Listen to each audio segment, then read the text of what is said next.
enforcement was getting police to integrate with the communities where they worked, walking the streets, getting to know neighbors and business owners, and staying informed about residents' concerns. But it's almost certain that Vollmer wanted to see police officers integrating themselves only within white communities. First of all, policing black neighborhoods just wasn't something that occupied much of his time. As in much of the western United States, Berkeley's black population was astoundingly low. According to U.S. Census figures, black people made up less than 1% of the city's population in 1920. Even so, Vollmer made clear in his writings that he felt African Americans were dangerous and that their mere presence contributed to crime.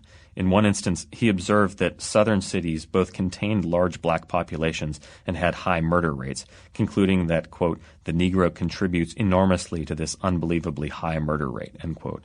In short, American policing may have become more professionalized, efficient, and humane under Vollmer's influence, but its racism remained potent.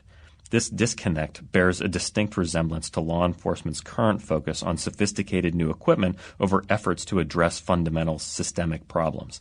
Then, as now, reforms focusing on efficiency, organization, and technology could do little good unless deeper faults were addressed first. During World War II, because of labor shortages and an urgent need for weapons and supplies, there was a great demand for workers to fill hundreds of thousands of industrial jobs, and increasingly African Americans began to take those jobs. Of course, this was a matter of necessity, not a sign of an increasingly tolerant society.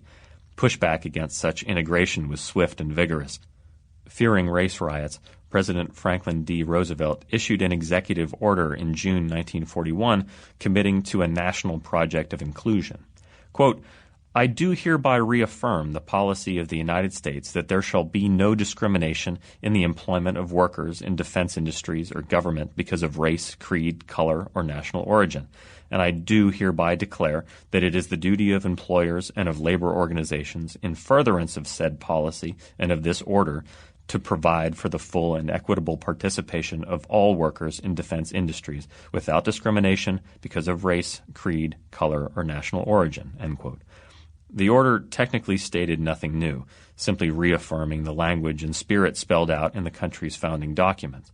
Of course, the United States had not lived up to that spirit, and the integration required by Roosevelt's executive order would in fact constitute a radical departure from the way things stood. The process of implementing the changes was arduous and bitterly contested. In Detroit, for example, high-paying jobs at automakers such as General Motors and Ford Motor Company attracted workers of all races and origins during the war, a great number of them from southern states. Mostly adhering to the executive order, companies hired vast numbers of blacks, though they were kept separated from their white counterparts. In the 2 years following Roosevelt's order, Detroit's overall population increased by about 25%, and its black population increased even faster, by about one-third over the same period.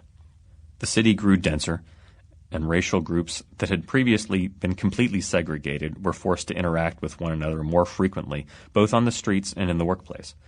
One-off fights would occur in factories. Skirmishes would play out in housing developments.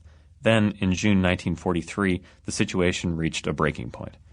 That month, the Packard Motor Car Company, which had previously employed black workers but kept them segregated, promoted 3 of them from unskilled positions to skilled jobs, which until then had been held exclusively by whites, on the manufacturing floor of a facility that produced fighter planes. As many as 25,000 whites walked off the job in protest. Then, on a warm Sunday, June 20th, fights broke out between blacks and whites on Belle Isle, an island city park in the Detroit River, which is connected to Detroit's mainland by the Douglas MacArthur Bridge, which extends nearly a half mile at 2,193 feet. While much of the city remained segregated at the time, Belle Isle was a mostly integrated public property. It was therefore one of the few public places where blacks and whites would intermingle. The fights developed into a full-scale riot, taking over huge swaths of the city and lasting hours. Police responded in force and seemed to break up the melee, declaring it over by midnight. In fact, the conflict had only just begun. In the early morning hours of June 21st, fights erupted in mainland Detroit, and amid the confusion, unfounded rumors began to spread that a group of white men had tossed an African-American woman off the bridge and that black men had raped and murdered a white woman in the chaos of the day, fueling new violence. Hours passed and